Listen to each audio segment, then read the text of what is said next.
June has been a busy month, so let's talk about it. Welcome to the Devs.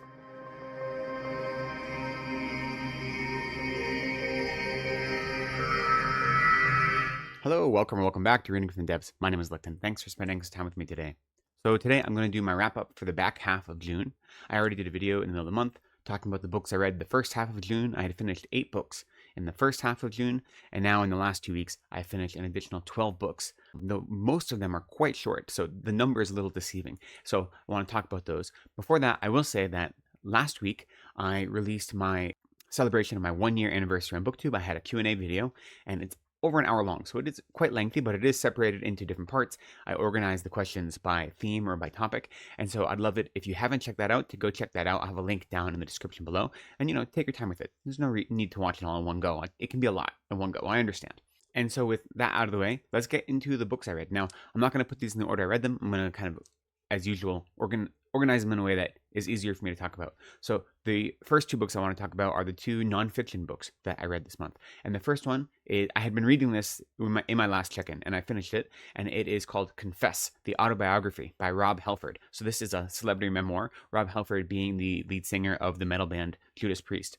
And Judas Priest is really the first band that was given the title of heavy metal, the concept of heavy metal as a genre. And you can look to the progenitors of heavy metal, such as Led Zeppelin or Deep Purple and so forth, and of course Black Sabbath and these things. But really the first band that was given the title of heavy metal, at least in retrospective, is really Judas Priest. Everyone else before them are like the progenitors of heavy metal. And of course, Rob Halford is a gay man, and he has lived his whole life for the majority of his career in the closet because he was terrified that if he came out, it would ruin his band's career. And he only came out much later in life. And I mean, of course, Judas Priest is still making music now, 50 years after they started. They just released an album, I think, in 2022 or 2023, and it's good. It sounds like very vintage, classic Judas Priest. So this is a good memoir. It was well written. It didn't blow me away. It was interesting to see the struggles he went through and what it meant to keep his true identity under wraps, and how that led to some drug abuse and some other substance abuse like this, and engaging in risky sexual activity, like in rest stops and things like this. And it also gives a good, description of the development of Judas Priest as a band. And so you get to learn from the inside out some of the story of Judas Priest.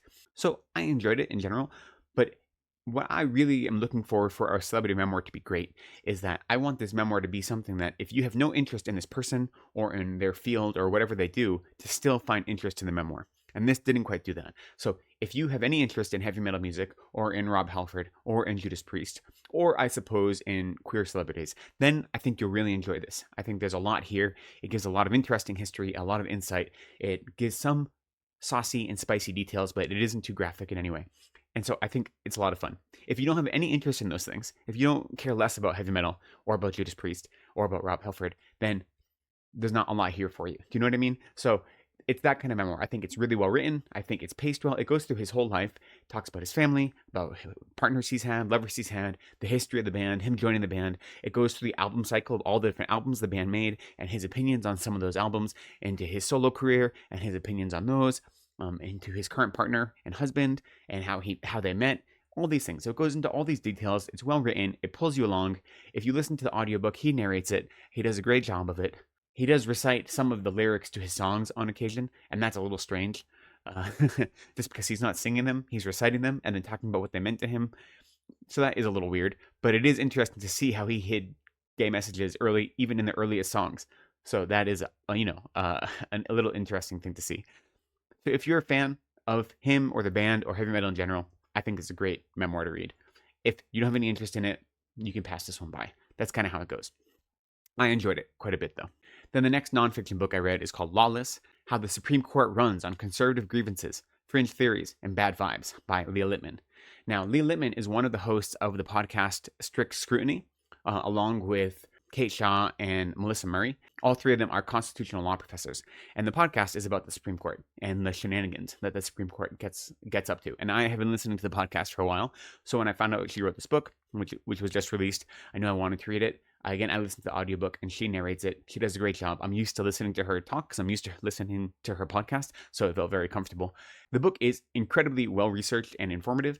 It's split up into 5 major chapters, and each chapter is covering a different topic. So the first chapter is talking about women's rights, for instance, and how women's rights have proceeded through the courts, and then a chapter on queer rights, and then a chapter on money in politics and the influence that some individuals have on members of the court, and so forth. So each of the 5 chapters has one big topic, and the chapters are quite long.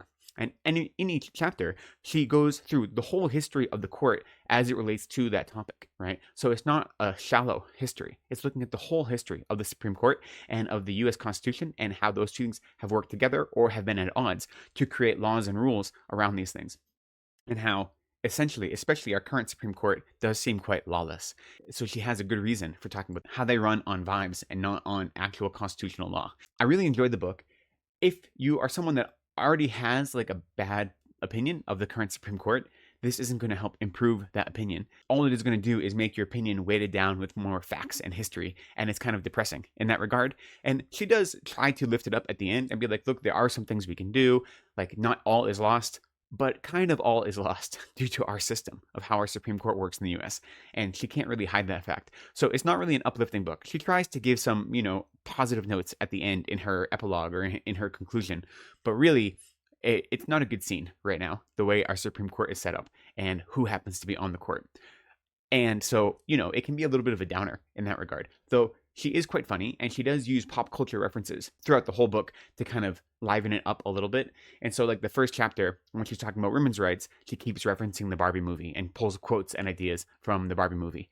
And then with queer rights, she references Mean Girls, I think. And then another one, she's referencing American Psycho. And I don't remember the other ones that she references off the top of my head. So she uses different pieces of pop culture ephemera to kind of guide the different sections in each chapter.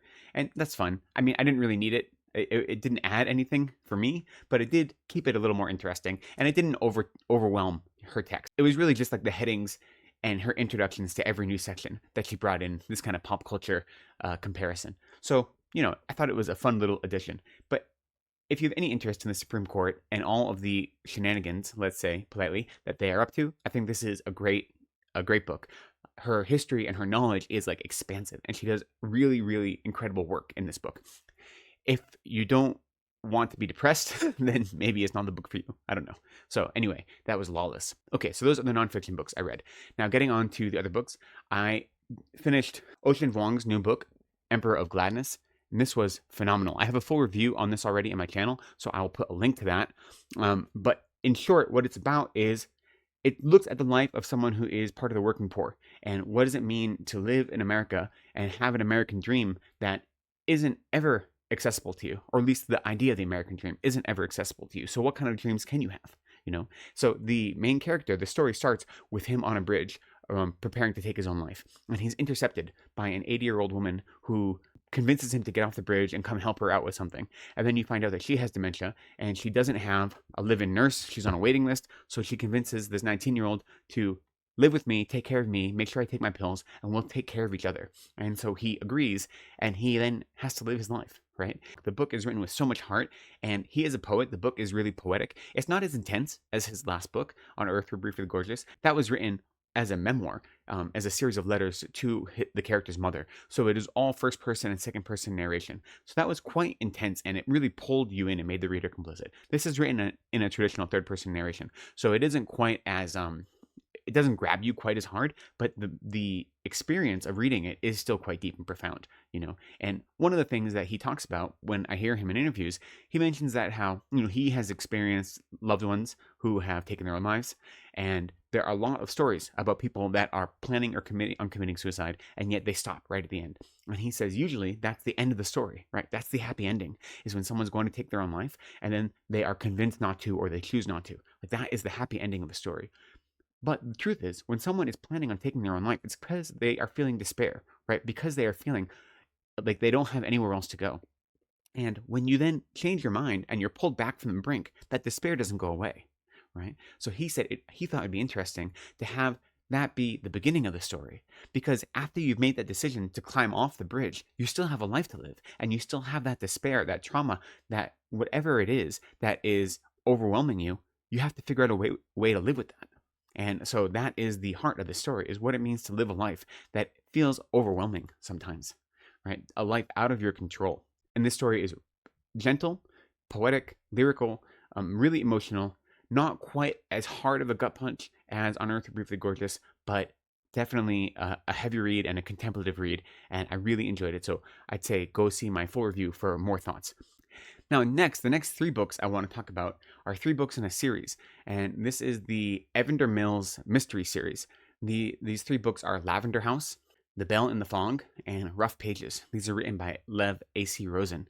And I actually was introduced to these by a review on a different channel by Chantel on Chantel's Shelf Life. She did a review of Lavender House, and I thought, you know what? I'm reading a whole bunch of queer books for Pride Month, and I don't have any queer detective mysteries, so here we go. So the premise of these is it takes place in the early 1950s in San Francisco, and the main character is an ex-cop. The very first book, in the first chapter, he is contemplating, again, jumping off a bridge because he was caught in a raid at a gay bar on his knees and fired from being a cop. So he says he has nothing left to live for. But then he gets roped into being a PI, and he essentially becomes a queer PI solving problems in the queer community, which include murders and missing people and blackmail and other kind of heavy things. And so that is where the story goes. And now I have a review already on my channel of these first three books, so I won't say much about them here, except that I think they're really fun. They're fun mysteries. They're short. They're each around 250 pages, which feels like the perfect length because they move really quickly and they're enjoyable. The mysteries aren't super intricate or twisty, but they do have a few red herrings, and they aren't incredibly obvious from the beginning. You can solve most of them before you get to the end, but it's still a pleasant experience. You don't feel like you're being talked down to by the books. And it's written in first-person narration, so you follow this PI, Andy, as he's called, throughout the story. So you learn the clues as he learns about them. And what I think is really interesting about these books is that the mysteries that he's solving are also paralleling some sort of internal journey that he's going on. Because even though he is out insofar as he has accepted his identity, and he's known he was gay since he was a young child and has acted on it, like when he was in the Navy and obviously when he was a police officer going to these gay bars. But he's always been closeted insofar as he can't share himself with the world. And this is the 1950s. So this is post-Kinsey Report, but during the McCarthy era and the Lavender Scare. So being queer was no longer illegal, but it was close to illegal, right? And so there's always this fear of being found out. So he's going through this process that's almost the equivalent of a coming out process. And, you know, the author has also written some queer YA novels. And to some extent, this emotional experience that the main character is going through is similar to what you'd see in YA content. Yet they are clearly adult novels, adult literature. I'm not saying they're YA, but his emotional journey is very similar to that because it's a coming out journey. It's a journey about learning who you are, who your family is, how you can create family and friends, and how you can accept yourself and then find out a way to share yourself with others in a meaningful way. So what I like about it is over the three books that I've read so far, the main character, he evolves, like he changes, and there is a definite story arc that's happening as he is growing into himself. And the ancillary characters are all fun, and they come back in the second and third stories. And I think it's a really fun mystery series that have genuine stakes. There isn't any murder on the page, but there is murder. There is violence on the page. There's homophobia and misogyny on the page. So it isn't a cozy mystery, but it's pretty close to cozy. And I thought they were a lot of fun. There's a new one coming out, I think in October, so I'm looking forward to reading that.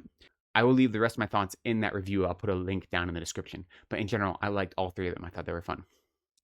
Okay, now the next book I want to talk about is called Incarnations by Clive Barker. And this is a collection of 3 plays that he wrote. And he wrote these plays in 1980, 82, and 84. And then he collected them to put in this collection in 1995, and then it was published in 1996.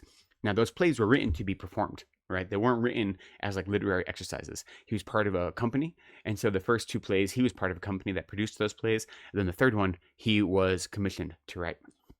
And so as you can imagine with Clive Barker, the plays are dark, a little bit macabre. But I will say, as someone who has done a lot of theater, but I don't have that director's eye that I can read a play and right away envision it, right? And he does great stage directions in here. He said the one thing he changed when he compiled them together for publication is he didn't change any of the dialogue, any of the text. They're still written as plays to be performed, but he did beef up the stage direction a little bit to give a little more context for the reader. So you can visualize what's going on. But the plays, you know, they remind me of when I was in college and I had read Ionesco, who is like the father of absurdist theater. These aren't absurdist in that same way, but they often have large casts, and so you don't get an intimate experience with any one character. You're moving from character to character, and you can follow the plot quite easily, but then there's something about reading the play and then experiencing the play that I think are different. So they're really interesting to read. I enjoyed them. I think I would have enjoyed experiencing them as a performance far more than I enjoyed reading them. And part of that is my maybe lack of imagination. So your mileage may vary. Reading them just as literature and not as things to be performed, things to be lived, things to be, brought to life, then in that way, they weren't super exciting. But it was an interesting thing to see how Clive Barker takes his personal sensibilities, which you can see in his other writing, and puts it to a different medium, right? So playwriting and the stage require something different than a novel does, or a novella, or a short story, all of which Clive Barker also writes. So I'm really glad I read them. They were a little bit of a struggle, though. Not because they were hard to read, but just to get into them was difficult, and to really say, what is the point of these? Like, what is he really trying to get across? Since you don't have that intimate relationship to any of the characters, since there are so many characters, especially the third play that he composed. So the newest one was actually the first play in the collection, and it has a huge cast of like over 20 characters. And so like you're just flitting from character to character. But you can always see in all three plays, he's really concerned with the human condition and with what it means to be a good person versus an evil person. And if our monstrosity is only skin deep, or if it's something learned, or if it is something innate. And what does it mean to be a monster versus what does it mean to be a virtuous person? And can those two things be simultaneous, right? Or can they at least coincide, or coexist rather, in a single person? So it's interesting ideas, interesting themes. Obviously some violence, some blood, some gore, some over-the-top situations, as you can expect from Clive Barker. He doesn't go easy just because it's a play and not a novel. So I'm glad I read them. Your mileage may vary. It just is going to depend on if you're used to reading plays and what you get out of reading a play versus reading a novel or play that is really written as literature and not as a performance piece. But with that said, I saw this book at a used bookstore, and when I saw it, I was really glad to see it. I grabbed it right away, and I'm glad I read it. And if I were to find more plays by him, I don't think he has published any more plays, but if I were to find more, I would very happily read them. And I think that if you can spend the time to really try to visualize the experience of what attending these plays would be like, or attending a performance of these plays, then you'll get more out of it. Now, the next book I want to talk about is called Some Desperate Glory by Emily Tesh. And I read this as a buddy read with Pat from Book Chat with Pat. And I talked a little bit about it last week, I think, but we finished it over the back half of the month. And this is a good book. It wasn't great. I think Pat and our opinions more or less line up, that it had a lot of interesting ideas, but the writing was a little bit unsophisticated, and it was marketed as an adult book, but it really read like a YA book, which is fine. It just is missing the market or the expectations, right? When it's marketed to one audience, and it doesn't feel that way. Now, this is the author's first novel. She had written a few novellas before that.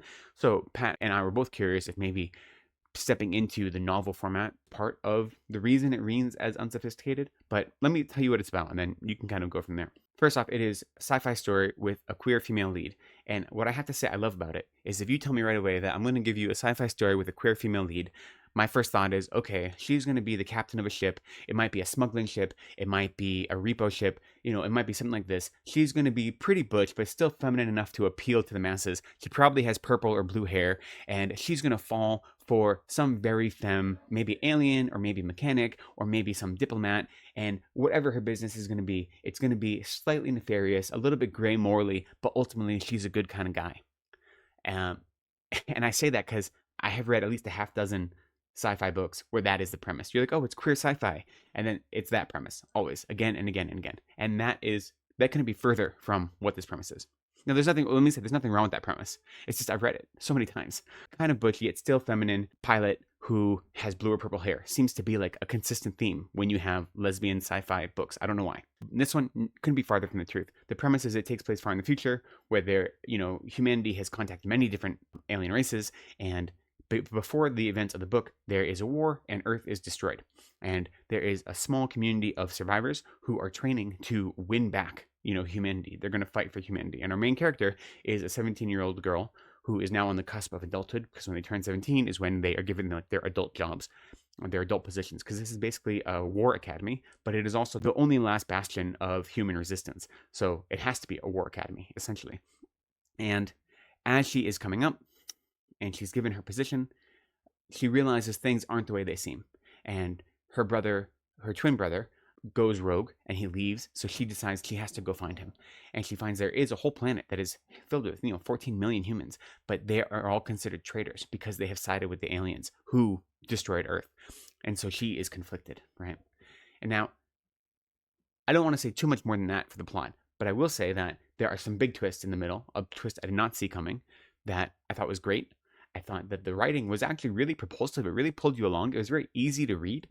And the reason I say the writing was unsophisticated is in the first half of the book, this main character is really unlikable. And she's supposed to be unlikable. Like, it's clear from the very beginning that she is going to be transformed, right? And that she is going to go through some sort of like inner journey and have an epiphany and be a different person at the end. So she has to be unlikable in the beginning for that to work. I understand that. Yet, she wasn't just unlikable. She was insufferable. Like, I really did not enjoy spending time with her. I think because the way she was unlikable was very one note, right? It was very bland, very boring. It was the same thing over and over and over again. So the first half of the book, getting through it, it was interesting. The ideas were interesting. And then when it took this twist, that was really compelling. And the action sped up in the back half quite a lot. But that first half, I had to work through it. I mean, it was easy to read, right? It didn't feel like a slog. It was just like, why am I reading this? And what am I supposed to be getting out of it? And then when it took the twist, thought where it went after that was really interesting. I enjoyed it. I didn't see the twist coming, but then once that came, I kind of anticipated what was happening next. But I thought she did a good job of laying it out. There was a little bit of a Deus Ex Machina, like almost literally, that I didn't think was explained as well as it could be. And I think some of the themes that she was tackling are really important, but she tackled them in like the most simplistic way possible. So there are themes, obviously, of gender and gender essentialism, as well as authoritarianism and what it means to sacrifice for the greater good. What is the greater good? Can you sacrifice others for the greater good? These are all ideas that she's playing with, but the way she explores them through this character feels very simple. It doesn't seem to contain any of the nuance that I would hope from adult literature, which is part of the reason I said this reads almost like YA, because it's introducing these ideas in interesting ways and it lets you think about them, but then it just doesn't dig in nearly as deeply as it could. Still, I thought it was a fun book. I thought the queer representation was really interesting and I enjoyed it. You know, our main character in the beginning, she's a little bit homophobic, actually. You know, and she isn't like the main queer character, which is part of the reason she isn't a queer space pilot, because she's homophobic. And so I like that. I thought that was interesting to have this main character that we're supposed to be rooting for. Not only is she unlikable, but she's also homophobic and a difficult character to get along with. Like, I thought that was interesting. It's spin on having queer literature where the main character isn't queer or isn't, you know, embracing queer identity. So there's a lot of good things to say about this book. I'm glad I read it. It reads really quickly, so it doesn't linger. I just think could have been a little tighter. It could have had some of the ideas, could have had more nuance, and the writing could have been a little more polished or sophisticated to make me more invested in these characters and in what was going on. So with that said, if you like sci-fi, I think this is an interesting read. I know there's a lot of sci-fi happening for Rocket Summer, so I think this isn't a bad pick. It did win, I think, a Nebula or a Hugo, one of those two, in 2023 when it was released. So obviously lots of people enjoy it. It wasn't perfect for me, but it wasn't a bad read either. And then the next two books I want to talk about are the first two books in the Earth Sea Cycle by Ursula K. Le Guin. So the Earth Sea Cycle has 6 books in it. She originally wrote 4. So this paperback contains the first 4 books. And then a few decades later, she wrote 2 more. So this is YA fantasy, and the first books were written beginning in the late 60s and into the 70s. And, you know, Ursula K. Le Guin talks in either her introduction or her epilogue or something like this about the fact that at the time that she wrote these, there were some fantasy books out there, but really it was Lord of the Rings and not much else. And all of the idea of fantasy was in what fantasy there was that was more independent and more like hard to find. It wasn't mainstream, was all in the vein of Lord of the Rings. And she was asked to write a book for young readers. She'd already written some of her sci-fi novels that had gained a lot of popularity. And one of her publishers said, no, you should write a book for younger readers. And they didn't say it had to be fantasy, but she decided this is what she wanted to write. And so far, I'm really enjoying it. Both the books, again, they're quite short, which is nice. And everyone says how important they are to read. I'm sure I'll do a full review, especially I think I'll do a full review of the first 4 books, and then maybe a review of the whole 6 when I read them. I don't know. We'll see how fast I get to the rest of the books in the series. Everyone says you should read these. And I was a little bit hesitant because I know they're YA, and especially, you know, late 20th century YA is very YA feeling. And everyone says, no. Yes, they're labeled YA, but really they're for everyone. I'm here to say they are very much YA, like very much YA, almost middle grade in their, you know, in the way they're written and who their target audience very clearly is.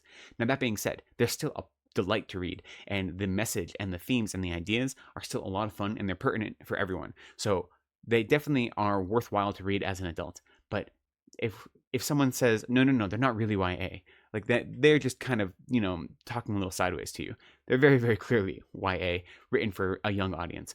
That being said, they aren't simplistic. They do deal with complicated themes. The first story is a young boy, Ged, who discovers he is has magical powers, essentially, and he goes to a magical school where his powers are trained. And what is really interesting about the magic here is that it's based on, or it has deep roots in understanding the name of a thing. So understanding the identity of a thing is what gives you power over it. So it isn't based in the elements. It isn't based in some sort of magical spells. It's based in knowing something, right? You do have to have some innate power, and then you have to be able to train it and cultivate it and all these things. But it is in knowing, right? In knowledge of what it means to exist and how something exists. That is what gives you control over it in many ways. So I thought it was a really beautiful magic system that she employs. And they're written more or less in Ursula K. Le Guin's style that you're used to if you read her adult sci-fi, which is that it's a little bit hands-off. It's not too emotionally invested, right? It's not like really as interior as some of her contemporaries may be writing. Yet this is more emotional than her sci-fi is. And it is more, I don't want to say more human, but it is more invested in the character and the interior life of the character than some of her sci-fi stories are. So in that regard, it isn't quite as distant. It doesn't have quite the authorial or narrative distance that I think a lot of her sci-fi is known for. And I really enjoyed these first two books. Now, I was planning on reading them eventually. The reason I read them now is because in a live stream I was at with Gareth at Book Songs and Other Magic for his 5-year anniversary, Richard from Vintage SF mentioned that if I was going to listen to the audiobook for the first book, there are a couple different versions, but one of them was narrated by Harlan Ellison, the author, and so I should seek out that one. So I did, and it just happened to be available right away from my library. So I said, well, I guess I'm reading this now because it's available. And I have to agree. I read the paper book while listening to the audiobook, and Harlan Ellison, he was spectacular. It was really, really fun. He really performed the book. And on occasion, he would cut out things like instead of saying he laughed, he would laugh, right? And so some of it, he did excise a few words here and there and instead performed those things. But for the most part, it was an unabridged reading. And I thought his performance was really wonderful. It really did make the book come to life. Now, the second book also was immediately available, and that was narrated by Rob Inglis, and he also narrates the third book as well. And I thought his narration was great. It was more straightforward narration. It wasn't as performative as Harlan Ellison's was, but it was also really enjoyable. And it was the first time that I read along with listening to the audiobook. In the past, most audiobooks, the reason I get the audiobooks is because I don't have the physical or the ebooks to read. So this is the first time I've read along while listening, and it was a fun experience. I really enjoyed it. I mentioned the first one a little bit. Obviously, he's a wizard. He goes to the school. He gets trained. You spend no time at the school at all. You don't go to any of his classes. You meet very vaguely some of his professors. I guess you'd call him that. But it's not like about him training as a wizard. That just happens, right? It's really about him learning who he is. And he, through different circumstances, he unleashes this like dark power into the world. And he has to confront this dark power. No one can confront it except for him. And he is kind of anathema to all other wizarding peoples and communities until he's able to confront this dark power. So he has to go defeat this dark power that he has unleashed. And it's a really interesting journey, both external and internal. I enjoyed it. And what was fun is in the second novel goes to a different country, and you're following a young girl who is made a priestess of these nameless gods. And you find out that part of being this priestess is they're protecting these tombs. It's called the Tomb of Atuan. And in the tomb, there is some sort of precious treasure and jewels and whatnot. And someone comes to rob the tomb. And who is it but Ged from our first book? So our hero in the first book is now robbing the tomb in the second book that our protagonist is trying to protect. So it's just an interesting dynamic where the main character that you're used to loving is all of a sudden put in an antagonistic role. And so then exploring what it means to be the priestess of this nameless god or these old ancient gods, and what her relationship then with Ged becomes, I thought was a really smart way to write the book. The main book is focused on a female character, which again, in 1970, you didn't see a lot of fantasy that the main character is a female. A young girl in this, I think maybe 14 or so. So that was interesting. And to have her be in opposition to our previous main character, I thought was just a really intriguing way to go about writing a story. So I had a lot of fun with both of these. I'm looking forward to continuing in the series. Moving on, the next book that I completed was a novella, a short horror novella, and this was actually recommended to me from a subscriber in my May wrap-up video. It's called The Route of Ice and Salt by Jose Luis Zarate, and what it is about is this queer gothic horror novella that is about the voyage of the Demeter that takes Dracula to England. And the whole thing is about that voyage. And it's from the point of view of the ship captain, who is queer. But obviously his queerness has to be suppressed and hidden.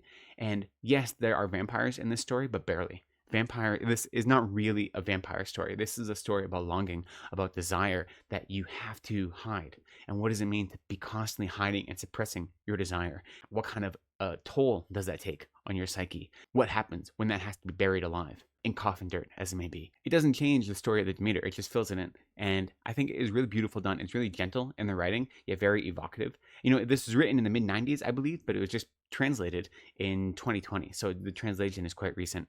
And I thought it was really beautiful. It's quick. It's a novella. It doesn't waste time. It doesn't hold your hand. It's very visceral, right? And very sensual, right? It's not spicy. It's not sexual in that way, but it feels fleshy, if that makes sense. I really enjoyed it. Not only was it a lot of fun, it was unexpected, right? So I definitely recommend it if that sounds interesting to you. The Root of Ice and Salt by Jose Luis Zarate. And I don't think any of his other work has been translated into English. I looked and I couldn't find anything else. So if you know of anything, please let me know. And then the last book I finished is the last book in the Children of Time trilogy called Children of Memory. And of course, we now know it's not a trilogy. There is a new book coming out called Children of Strife that's coming out in 2026. But for now, it's a trilogy of Children of Time, Children of Ruin, and then Children of Memory, being the third one by Adrian Tchaikovsky.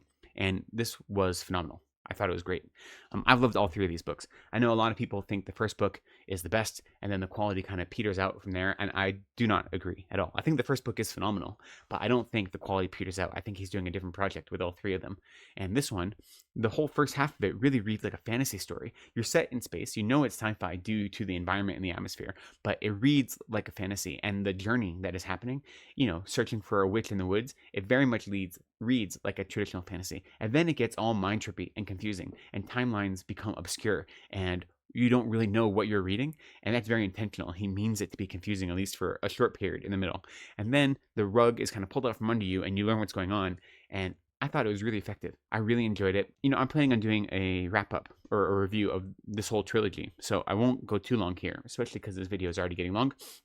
But throughout the series, these take place far in the future, and there are evolved other life forms, right? So the first one, you have these evolved spiders, and in the second one, there are octopuses, and in this one, there are corvids, so these kind of crow-raven hybrids, and who have achieved some level of sentience, and they're hilarious in this one. There are a few chapters from their point of view, and there's a pair of them, and they both have different functions, and they kind of believe that between the two of them, they make up one mind, right? Because one of them is really good at investigating things that are new, things that have changed, but they aren't able to process any of that information. Then the other one takes that information and is able to process it and do something with it. So between the two of them, they think that maybe they have one mind, but they're also convinced that they aren't sentient, and they make a valid argument, or what they feel is a valid argument, why they aren't sentient creatures. And they're hilarious. They quote things all the time, and they use puns all the time, but then they don't know what those mean because they're just something they've stored in their memory banks. So it really has this interesting question of, what does it mean to know something? What does it mean to be part of something? Even though these are these kind of epic sci-fi stories, he is exploring interesting ideas. So in this one, you have this small colony on a planet that is struggling, and you have this young girl as his main character who is trying to learn who she is amidst the secrets of the colony. It almost gives vibes of, it reminded me a lot of Robert Eggers' The Witch and other colonial stories, right? Because you have this struggling colony, and then you look at humanity and how humanity reacts when things go bad. Who do you blame when there are things going wrong? Instead of trying to fix the problem, you appoint blame to other people. Who gets positioned on the outside, and what kind of power does it take to then move to the inside, and does that solve problems or create more problems? So it's exploration of humanity and society, and what does it mean to be part of a community, right? But it's also an exploration of what it means to know yourself, what it means to understand who you are from the inside out, and how you can be that person authentically with others. And what does it mean to be a person, even here? The term person or personhood is kind of granted to all the sentient beings in this epic sci-fi universe. So the octopuses and the corvids and the spiders and so forth are all persons in that regard. And so there's a question of, what does that mean? What constitutes identity? What constitutes sentience? And I think it's all very deftly handled. I think it's smart, it's funny, it is very expansive, it builds on the world that he had already built on in the second book, and that he had, so lovingly constructed in the first book. And I really enjoyed it. I can't wait to read the next book, and I will definitely have a longer review of all 3 of these coming up on my channel, so I won't go on about it now. I would love to hear your thoughts on it. I'm slowly going through everything that Tchaikovsky has written. I think I've read 8 of his novels so far, and 1 novella and a short story. So I'm working through all of his books. And that's where I am right now. That is what I have finished. Those are the 12 books that I finished in the back half of June, along with 8 books that I finished in the first half. So it was a very busy reading month, though a lot of those books were quite short. And for the most part, they were all 3-star or above if I had to give my rating. I enjoyed almost all of my reading this month. So what am I reading right now? I have 2 books on the go. I have started Fool's Errand. This is the first book in the Tawny Man series. This is the 3rd trilogy that is part of the Realm of the Elderlings epic saga by Robin Hobb. So this is the first book in that. And so we're back to following Fitz and his adventures. And I'll have more to say once I finish it, but I will say, after the Liveship Traders trilogies, getting back into the mode of writing and how contemplative and slow-moving these stories are, very similar to the Farseer stories, it takes a mental shift, right? This is about 600 pages long, I think. Almost nothing happens for the first 200 pages. You're just being reacquainted with the character and with the story. And, the journey, the plot that is explained in the back of the book, in the blurb, that doesn't really start happening until 200 pages in.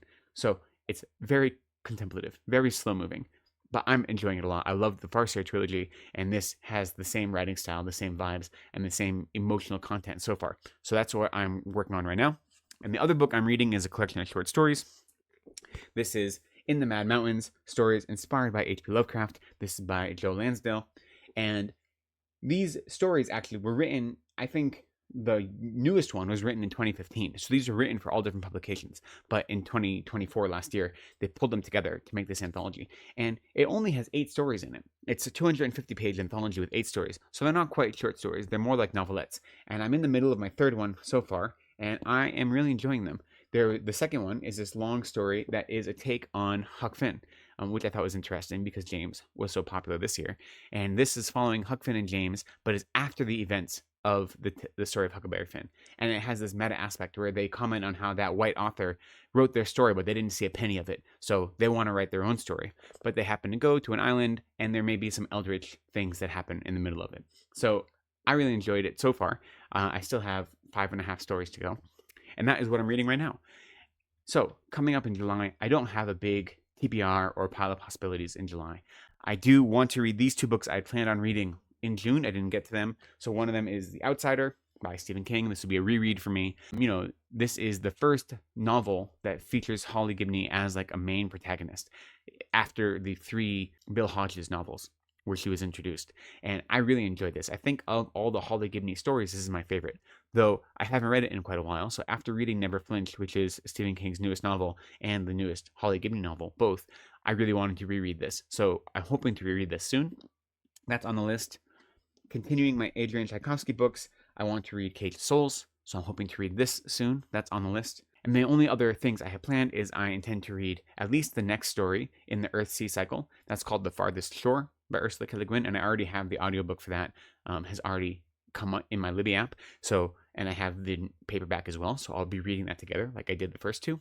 The one other thing on my TBR is an advanced reader copy, and this is by Silvia Moreno Garcia, who is the author of Mexican Gothic, and this story is called The Bewitching, and it comes out in the middle of July, and I'm really excited for it. It is following 3 different, or a multi-generational saga of people that have experience with witches. But what I think is interesting is it's not about 3 women who are witches in different time periods, but women who are affected by some evil entity that has to do with witches. So it's taking a different approach to it. The blurb says, "Back then, when I was a young woman, there were still witches. That was how Nana Alba always began the story she told her great-granddaughter, Minerva. Stories that have stayed with Minerva all her life. Perhaps that's why Minerva has become a grad student focused on the history of horror literature, and she's researching the life of Beatrice Tremblay, an obscure author of macabre tales. In the course of assembling her thesis, Minerva uncovers information that reveals that Tremblay's most famous novel, The Vanishing, was inspired by a true story. Decades earlier, during the Great Depression, Tremblay attended the same university where Minerva is now studying, and became obsessed with her beautiful and otherworldly roommate, who then disappeared under mysterious circumstances. As Minerva descends digs ever deeper into Tremblay's manuscript, she begins to sense that the malign force that stalked Tremblay and the missing girl might still walk the halls of the campus. These disturbing events also echo the stories that Nana Alba told about her girlhood in 1900s Mexico, where she had a terrifying encounter with a witch. Minerva suspects that the same shadow that darkened the lives of her great-grandmother and Beatrice Tremblay is now threatening her own life in 1990s Massachusetts. An academic career can be a punishing pursuit, but it might turn outright deadly when witchcraft is involved. So aside from that really cheesy last line of the description, I think it's really exciting. It involves books about books, which I always enjoy, books about academia, and books about witches, and a multi-generational saga. So it sounds really exciting, and it seems to be set in college in Massachusetts. I can probably guess which college, coming from Massachusetts. And so I am looking forward to it. And that is the kind of most imminent thing that I'm going to be reading once I finish the Robin Hobb book I'm reading. That's next. And everything else is kind of up in the air. I don't have any really big plans. Now you'll notice that I didn't read any of the splatter westerns that I had hoped to read for Jude on the Range. I do try to read some western books, and I read one anthology of weird western fiction in the first half of June. I had hoped to read some splatter westerns. These are a bunch of mostly novellas that are published by Death Head Press, an imprint of Dead Sky Press, I believe. And I have a bunch of them. I think there's maybe 24 or so in the series. I've read a half dozen, and I hope to read more. I didn't get to any of them. So we'll see if the mood strikes. Hopefully I'll read some. And coming up in July, July, there are a couple reading events happening. One is PI July, and one is Rocket Summer. And I'm sure, I like being on the periphery of events. So if I come across any, I'm sure I'll read sci-fi. I read sci-fi every month. So I'm sure I'll be reading some sci-fi that will kind of fit into Rocket Summer. And if I come across any more interesting detective or mystery or PI stories, then I'll read those. Maybe I'll try to read a classic one. I'll see if I can find any of the classics when I next go to the used bookstore. See if I can find anything from the first half of the 20th century. But if the mood strikes, I will be joining at least on the periphery of those events, but I don't have any big plans. But I'd love to hear, what are your plans for July? Also, how did your June go? Did you hit whatever your reading goals were? What did you read? Was it fun? Was it enjoyable? Did you read any of the books that I read? Do you have anything to say about them? All this and more. I'd love to hear your thoughts, your ideas, your suggestions, all down in the comments. But for now, I'll say thank you for spending some time with me. I appreciate you. Please be kind to yourselves. Take care of each other, and go slowly.